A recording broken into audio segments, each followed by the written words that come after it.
नमस्कार शुभ सकाळ। आज अगस्ट मास 17 तारीख रविवार। आपणक भल पाइबा और आशीर्वाद स्वरूप गोटे गोटे लाइक करि दियंतु एवं नुआ होइथिले चैनल को सब्सक्राइब करी पाखरे थिबा बेल आइकन को क्लिक करंतु।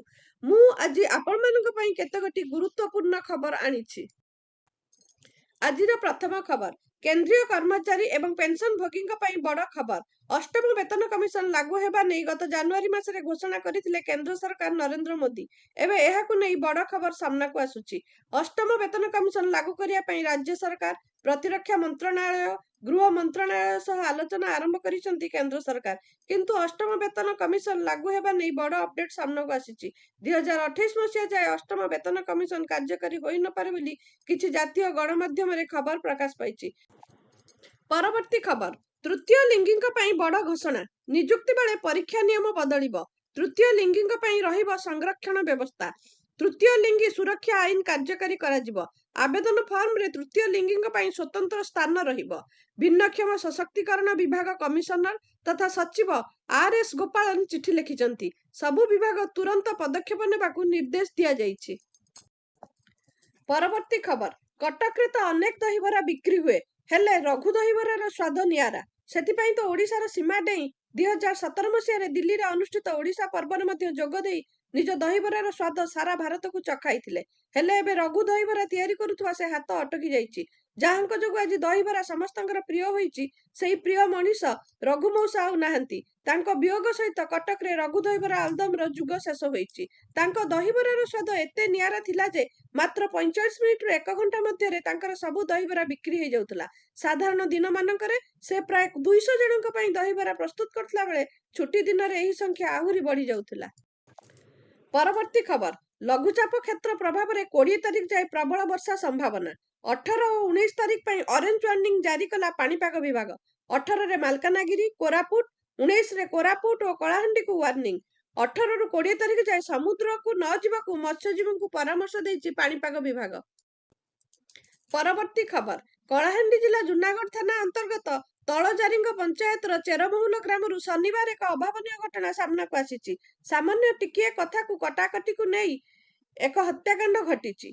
तलजारींग ग्राम रथ कंदपान चेरमहुल ग्राम को जालिनी काठ संग्रह करिया को जाइथिले। एही समय कोनोसी कारण को नहीं उक्त ग्राम रत्ना माझी टांगिया रे तांको हाणी हत्या करिछि। खबर पाई जूनागढ़ पुलिस घटनास्थल पहुंची तदंत आरंभ करिछि। परवर्ती खबर भारतीय जातीय राजपथ प्राधिकरण 15 अगस्त 2025 स्वाधीनता दिवस अवसर में आनुष्ठानिक भाव फास्टैग एनुअल पास लॉन्च करिछि। एही एनुअल पास देशव्यापी किछि चयनित जातीय राजपथ एवं जातीय एक्सप्रेस वे रे प्राय 1150 टोल प्लाजा रे प्रযোज्य हेबो। फास्टैग एनुअल पास रो सरकारी बुकिंग मध्य आरंभ होइछि। यूजर्स माने घरु एहाकू ऑनलाइन रे बुक बा एक्टिवेट करि परिबे। एही एनुअल पास प्रथम दिन रे यूजर्स मानक ठारू जबरदस्त प्रतिक्रिया पाइछि। परवर्ती खबर स्वामी को सर्पाघात पर विष पी देइछंती स्त्री। बिल को काम करिया को जाइथिला बेले स्वामी को एक विषाक्त साप कामुड़ी देइथिला। तांको जगतसिंहपुर मेडिकल नेबा बाटरे मृत्यु घटिथिला। अन्य पक्षरे स्वामी को मृत्यु खबर सुनी विष पी देइछंती स्त्री। तांको अवस्था गुरुतर हेबारु कटक बड़ मेडिकल को स्थानांतरित करा जाइछि। परवर्ती खबर ओडिशा को भारतर फार्मास्यूटिकल राजधानी भाव प्रतिष्ठा करने लक्ष्य रे राज्य सरकार एक हाई प्रोफाइल फार्मा कनक्लेव आयोजन करने को योजना करुचंती। एही कनक्लेव रे जातीय और अंतर्जातीय औषध निर्माता संस्था माने अंशग्रहण करिवे। 79तम स्वाधीनता दिवस अवसर रे भुवनेश्वर रे मुख्यमंत्री मनोहर चरण माझी एही घोषणा करिचंती। एही उद्योग राज्य रे औषध उत्पादन और गवेषणा केंद्र स्थापन पाई बड़ बड़ फार्मा संस्था को आकृष्ट करी आगामी वर्ष मानकरे 2.5 लाख रु अधिक नियुक्ति सृष्टि करिबो। परवर्ती खबर भारतर महाकाशचारी शुभ्रांशु शुक्ला स्वदेश आसुचंती। से देश को आसीबाकू विमान रे चढ़ीचंती। शुभ्रांशु खूब शीघ्र भारत रे पाद देबाकू जाउचंती। अमेरिका छाड़िबा पूर्वरु से फ्लाइट रे बसी सोशल मीडिया रे एक पोस्ट करिथिले, मु मो देश रे पहुंचीबाकू आग्रही। शुभ्रांशुଙ୍କ पिता एस.डी. शुक्ला कहिचंती जे तांको पुओ बहुत दिन पर भारत आसुचंती। से प्रथमे बेंगालुरु जिबे। जदि गणमाध्यम रिपोर्ट को विश्वास करा जाए शुभ्रांशु रविवार दिन नुआ दिल्ली रे प्रधानमंत्री नरेंद्र मोदी को भेटी पारंती। एहा परे से लखनऊ जिबे अर्थात तांको घरकू। तांको स्वागत करिया पई लखनऊ रे प्रस्तुति चलीछि। परवर्ती खबर श्रीमंदिर ऊपर को चढ़ीबाकू उद्यम करुथुआ व्यक्ति अटक। ବେହରଣ ଦ୍ୱାର ପଟରୁ ପ୍ରାୟ 5ରୁ 7 ଫୁଟ ଚଢ଼ି ସାରିଥିବା ବେଳେ ଜଗନ୍ନାଥ ମନ୍ଦିର ପୋଲିସ ଜେଟିପି ହାତରେ ଧରା ପଡ଼ିଥିଲେ। ପରେ ତାଙ୍କୁ ସିଂହଦ୍ୱାର ପୋଲିସ ଜିମା ଦିଆଯାଇଛି। ଉକ୍ତ ବ୍ୟକ୍ତି ଜଣକ ବିହାରର ବୋଲି ଜଣାପଡ଼ିଛି। ଦକ୍ଷିଣ ଘର ବାଟେ ବ୍ୟକ୍ତି ଜଣକ ଉପରକୁ ଚଢ଼ିବାକୁ ଚେଷ୍ଟା କରିଥିଲେ। ବ୍ୟକ୍ତି ଜଣଙ୍କର ମାନସିକ ସ୍ଥିତି ଠିକ୍ ନଥିବା କୁହାଯାଉଛି। ସିଂହଦ୍ୱାର ପୋଲିସ ଏନେଇ ଅଧିକ ଛାନଭିନ୍ କରୁଛି। ପରବର୍ତ୍ତୀ ଖବର, ଏକ ଶୋଭାଯାତ୍ରା ବେଳେ ଜୟପୁର ବିଧାୟକ ତାରା ବାହିନୀପତିଙ୍କୁ ଅଚାନକ ଆକ୍ରମଣ ଅଭିଯୋଗ ହୋଇଛି। ଗତ 14 ତାରିଖ ରାତିରେ କୋରାପୁଟ ଜିଲ୍ଲା କଂଗ୍ରେସ ପକ୍ଷରୁ ଏକ ମଶାଲ ଶୋଭାଯାତ୍ରା କୋରାପୁଟ ସହରରେ ଅନୁଷ୍ଠିତ ହୋଇଥିଲା। ଶୋଭାଯାତ୍ରା ଗୁଣ୍ଡିଚା ମନ୍ଦିର ନିକଟରୁ ଆରମ୍ଭ ହୋଇ ବସ୍ଷ୍ଟାଣ୍ଡରେ ସରିଥିଲା। ଏହି ଶୋଭାଯାତ୍ରାରେ ତାରା ବାହିନୀପତି ଓ କଂଗ୍ରେସ ବିଧାୟକ ଦଳର ନେତା ରାମଚନ୍ଦ୍ର କାଡାମ ଯୋଗ ଦେଇଥିଲେ। କୋରାପୁଟ ବସ୍ଷ୍ଟାଣ୍ଡ ନିକଟରେ ହଠାତ୍ କୃଷ୍ଣଚନ୍ଦ୍ର କୁଲଦୀପ ନାମକ ଜଣେ ବ୍ୟକ୍ତି ବାହିନୀପତିଙ୍କୁ ଅଚାନକ ଆକ୍ରମଣ କରିଥିଲେ। ଉପସ୍ଥିତ ଲୋକେ କୃଷ୍ଣକୁ କାବୁ କରି ଟାଉନ ଥାନାରେ ଜିମା ଦେଇଥିଲେ। ଟାଉନ ଥାନା ପୋଲିସ କୃଷ୍ଣଙ୍କର ଡାକ୍ତରୀ ପରୀକ୍ଷା କରିବା ସହ ଅଟକ ରଖି ପଚରାଉଚରା କରୁଛି। ପରବର୍ତ୍ତୀ ଖବର, ବିଜୁ ପଟ୍ଟନାୟକ ଆନ୍ତର୍ଜାତୀୟ ବିମାନ ବନ୍ଦରରେ ଭାରତର ସର୍ବବୃହତ ମେଣ୍ଟେନାନ୍ସ, ରିପେୟାର ଓ ଓଭରହୋଲ କେନ୍ଦ୍ର ସ୍ଥାପନ ହେବାକୁ ଯାଉଛି, ଯାହା ଓଡ଼ିଶାରେ ଅର୍ଥନୀତି ଓ ନିଯୁକ୍ତି ବୃଦ୍ଧିରେ ଗୁରୁତ୍ୱପୂର୍ଣ୍ଣ ଭୂମିକା ଗ୍ରହଣ କରିବ। ରାଜ୍ୟ କ୍ୟାବିନେଟ ଏହି ପ୍ରସ୍ତାବକୁ ଅନୁମୋଦନ କରିଛି ଏବଂ ଦେଶର ପୁରାତନ ତଥା ସର୍ବବୃହତ ଏମଆରଓ ସେବା ପ୍ରଦାନକାରୀ ଏୟାର ୱାର୍କସ ଇଣ୍ଡିଆ ପ୍ରାଇଭେଟ ଲିମିଟେଡକୁ ଏହି ପ୍ରକଳ୍ପର ନିବେଶକ ଭାବେ ନିଯୁକ୍ତ କରାଯାଇଛି। ମୁଖ୍ୟ ଶାସନ ସଚିବ ମନୋଜ ଆହୁଜାଙ୍କ କହିବା ଅନୁସାରେ ବର୍ତ୍ତମାନ ଏୟାରଲାଇନ୍ସ ମାନେ ସେମାନଙ୍କ ଆୟର 12.15% ବିମାନ ମରାମତି ଓ ରକ୍ଷଣାବେକ୍ଷଣ ପାଇଁ ଖର୍ଚ୍ଚ କରୁଛନ୍ତି, ଯାହା ପ୍ରାୟତଃ ଅନ୍ୟ ରାଜ୍ୟ କିମ୍ବା ବିଦେଶରେ କରାଯାଉଛି। ଏହି ଏମଆରଓ କେନ୍ଦ୍ର ଏହି ଖର୍ଚ୍ଚକୁ ଓଡ଼ିଶା ଭିତରେ ରଖି ରାଜ୍ୟର ଶିଳ୍ପ ବିକାଶକୁ ତ୍ୱରାନ୍ୱିତ କରିବ। ଏହା ପୂର୍ବ ଭାରତର ବିମାନ ଚଳାଚଳ ଓ ଶିଳ୍ପ ବିକାଶ ପାଇଁ ଏକ ମାଇଲ ଖୁଣ୍ଟ ହେବ।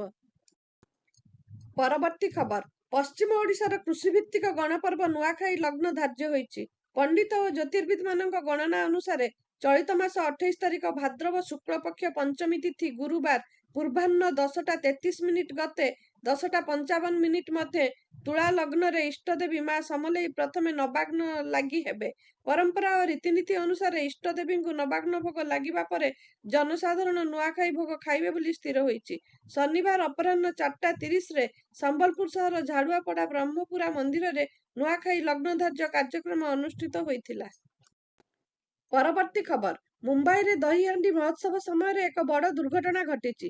ମାନଖୁଦ ଅଞ୍ଚଳର ମହାରାଷ୍ଟ୍ର ନଗରରେ ରଶି ବାନ୍ଧୁଥିବା ସମୟରେ 32 ବର୍ଷୀୟ ଗୋବିନ୍ଦ ଜଗମୋହନ ଶିବକରଣ ଚୌଧୁରୀ ତଳେ ପଡ଼ିଯାଇଥିଲେ। ଏହାପରେ ତାଙ୍କୁ ଶତାବ୍ଦୀ ହସ୍ପିଟାଲକୁ ପଠାଯାଇଥିଲା, ଯେଉଁଠାରେ ଡାକ୍ତର ତାଙ୍କୁ ମୃତ ଘୋଷଣା କରିଥିଲେ। ତାଙ୍କ ମୃତ୍ୟୁ ଯୋଗୁଁ ଉତ୍ସବର ପରିବେଶ ଶୋକରେ ପରିଣତ ହୋଇଥିଲା। ବିଏମସି ରିପୋର୍ଟ ଅନୁଯାୟୀ ଶନିବାର ଅପରାହ୍ନ 3ଟା ପର୍ଯ୍ୟନ୍ତ ମୁମ୍ବାଇରେ ଦହିହାଣ୍ଡି ସମ୍ପର୍କିତ ଦୁର୍ଘଟଣାରେ 30 ଜଣ ଆହତ ହୋଇଛନ୍ତି।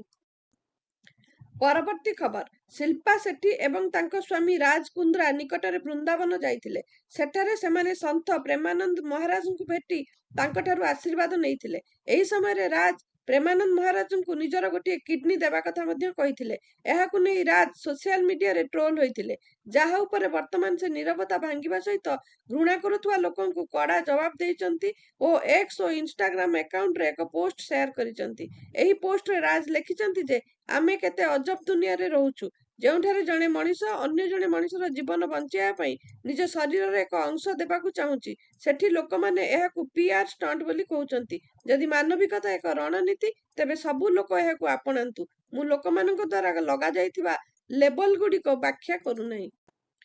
ପରବର୍ତ୍ତୀ ଖବର, ଜଣେ ଛୋଟ ଚାଷୀ ଟ୍ରେନର ମାଲିକ। ବିଶ୍ୱାସ ନହେଲେ ବି ଏହା ସମ୍ପୂର୍ଣ୍ଣ ସତ୍ୟ। ରେଳବାଇର ଭୁଲ ଯୋଗୁଁ ଜଣେ ଚାଷୀ ସମ୍ପୂର୍ଣ୍ଣ ଟ୍ରେନର ମାଲିକ କିଛି ସମୟ ପାଇଁ ହୋଇଥିଲେ। ପଞ୍ଜାବର ଜଣେ କୃଷକ 5 ମିନିଟ୍ ପାଇଁ ଶତାବ୍ଦୀ ଏକ୍ସପ୍ରେସ ଟ୍ରେନର ମାଲିକ ହୋଇଥିଲେ।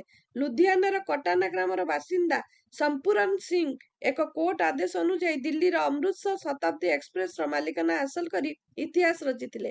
ପଞ୍ଜାବର ଚାଷୀ ସମ୍ପୁରନ ସିଂ ପୁରା ଶତାବ୍ଦୀ ଏକ୍ସପ୍ରେସ ଟ୍ରେନର ମାଲିକ ହୋଇ ଇତିହାସ ସୃଷ୍ଟି କରିଥିଲେ। ଏହି ଘଟଣା ଭାରତୀୟ ରେଳବାଇର ଅବହେଳାର ଏକ ବଡ଼ ଉଦାହରଣ। ଭୁଲ ବୁଝିବା ପରେ କୋର୍ଟଙ୍କ ନିର୍ଦ୍ଦେଶ ଶୀଘ୍ର ବାତିଲ ହୋଇଥିଲା। ପରବର୍ତ୍ତୀ ଖବର, ଅଷ୍ଟ୍ରେଲିଆର ୱାଣ୍ଡାଇ ନିକଟରେ 5.4 ତୀବ୍ରତାର ଏକ ଭୂମିକମ୍ପ ହୋଇଛି। ୟୁରୋପୀୟ ଭୂମଧ୍ୟସାଗରୀୟ ଭୂକମ୍ପ ବିଜ୍ଞାନ କେନ୍ଦ୍ର ଅନୁଯାୟୀ ଏହି ଭୂକମ୍ପ ଶନିବାର ସ୍ଥାନୀୟ ସମୟ ସକାଳ 5:49:27 ହୋଇଥିଲା। ଭୂମିକମ୍ପର କେନ୍ଦ୍ରସ୍ଥଳ ଭୂମିରୁ 17 କିଲୋମିଟର ତଳେ ଥିଲା। ଏହାପରେ ଆଖପାଖ ଅଞ୍ଚଳରେ ଅନେକ ଥର ଭୂମିକମ୍ପ ଝଟକା ଅନୁଭୂତ ହୋଇଥିଲା। ଇଏମଏସି ଅନୁଯାୟୀ 5 ମିନିଟ୍ ମଧ୍ୟରେ ଆଖପାଖ ଅଞ୍ଚଳରେ 3 ରୁ 4 ଥର ଭୂମିକମ୍ପ ହୋଇଛି। ଏହି ଭୂମିକମ୍ପ ଯୋଗୁଁ ସ୍ଥାନୀୟ ଲୋକମାନେ ବହୁତ ଭୟଭୀତ ହୋଇଯାଇଥିଲେ। ଲୋକମାନେ ଘରୁ ବାହାରକୁ ବାହାରି ଆସିଥିଲେ। ପରବର୍ତ୍ତୀ ଖବର, ଆଲାସ୍କାରେ ବିଶ୍ୱର 2 ଶକ୍ତିଶାଳୀ ରାଷ୍ଟ୍ର ମୁଖ୍ୟଙ୍କ ଭେଟଘାଟକୁ ନେଇ ଏବେ ସବୁଠି ଚର୍ଚ୍ଚା। ଯଦିଓ ବୈଠକ ସଫଳ ହୋଇଛି ବୋଲି କୁହାଯାଉଛି, କିନ୍ତୁ ଏଥିରୁ କୌଣସି ନିଷ୍କର୍ଷ ବାହାରି ପାରିନାହିଁ। ତେବେ ବିଶ୍ୱର 2 ପାୱାରଫୁଲ୍ ଲିଡରଙ୍କ ବୈଠକକୁ ନେଇ ଏବେ ଗୋଟିଏ ପରେ ଗୋଟିଏ ତଥ୍ୟ ସାମ୍ନାକୁ ଆସୁଛି। ଆମେରିକା ରାଷ୍ଟ୍ରପତି ଡୋନାଲ୍ଡ ଟ୍ରମ୍ପଙ୍କୁ ଭେଟିବା ପରେ ପ୍ରଥମ ଥର ପାଇଁ ରୁଷ ରାଷ୍ଟ୍ରପତି ଭ୍ଲାଦିମିର୍ ପୁଟିନ୍ ଦୁଇ ଦେଶ ମଧ୍ୟରେ ଆଞ୍ଚଳିକ ନିକଟତରତା ଉଲ୍ଲେଖ କରିଥିଲେ। ସେ କହିଥିଲେ ଯେ ଟ୍ରମ୍ପଙ୍କୁ ଭେଟିବା ମାତ୍ରେ ସେ ତାଙ୍କ ପଡ଼ୋଶୀ ଭଳି ତାଙ୍କ ସହିତ କଥା ହୋଇଥିଲେ। ବିମାନରୁ ଓହ୍ଲାଇବା ପରେ ପୁଟିନ୍ ଟ୍ରମ୍ପଙ୍କ ସହିତ ହାତ ମିଳାଇ କହିଥିଲେ, ଶୁଭ ଅପରାହ୍ନ, ମୋର ପ୍ରିୟ ପଡ଼ୋଶୀ। ଆପଣଙ୍କୁ ସୁସ୍ଥ ଏବଂ ଜୀବିତ ଦେଖି ବହୁତ ଭଲ ଲାଗୁଛି। ଭିଡିଓଟିକୁ ସମ୍ପୂର୍ଣ୍ଣ ଦେଖିଥିବାରୁ ଆପଣଙ୍କୁ ବହୁତ ବହୁତ ଧନ୍ୟବାଦ। ଆଜି ପାଇଁ ଖବର ଏତିକି। ନମସ୍କାର।